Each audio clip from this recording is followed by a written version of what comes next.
What you are about to watch is Jett actually doubling and making the triple coming down the hill that ended up being his kryptonite in Moto 1 and ending the win streak and his chances of beating James Stewart's all-time Moto win record this year. What actually ended up happening was he jumped off of a braking bump, cased it, and the bike just whiplashed from underneath him, and he ended up going down. And the extent to his injury is the foot peg actually cut through his boot and created a gash where he may or may not need stitches. That's at least the rumor on the street here. And Jett just lives in a different world. His reality is right on par with video games because the lines that he goes for are just out of this world. That is a fast triple downhill.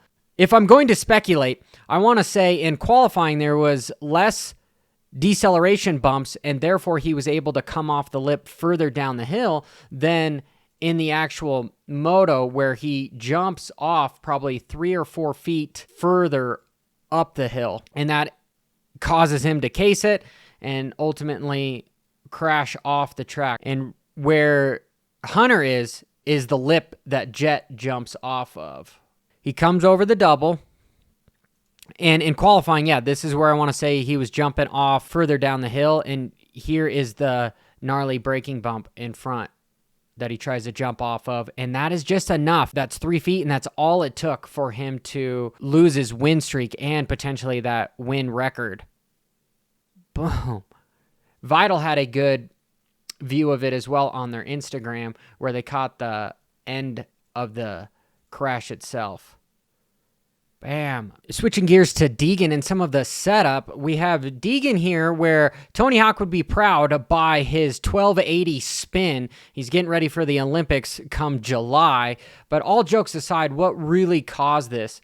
In my opinion is, yeah, he's a talented individual, and a lot of guys were having trouble setting up their motorcycles. And this is caused when the back end kicks side to side, especially in deceleration bumps. It's because the back end is packing. The shock is packing. It is held down in a too stiff position. Therefore, it is going to kick out sideways. And what happens here? It's too slow.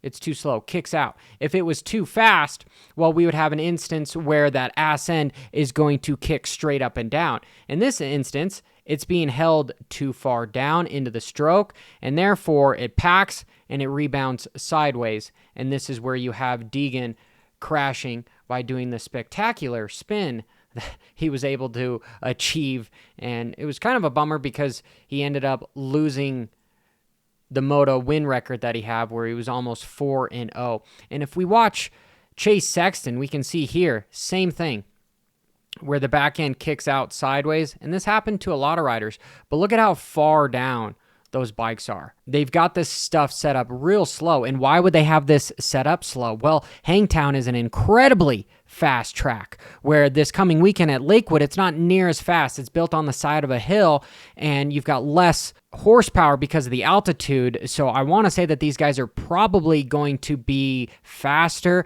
and also softer, where here at Hangtown, the motorcycles were set up for more stability. So those bikes were set up stiffer and slower. And we saw Sexton make a bunch of little itty-bitty mistakes, and it worked for him because with all of the kicking side to side, in my video yesterday, I talked about that steel frame, having it be able to flex helped him out in a track like this where it got super, super rough. If we watch his crash here, we'll notice a couple of the other riders where you got AP.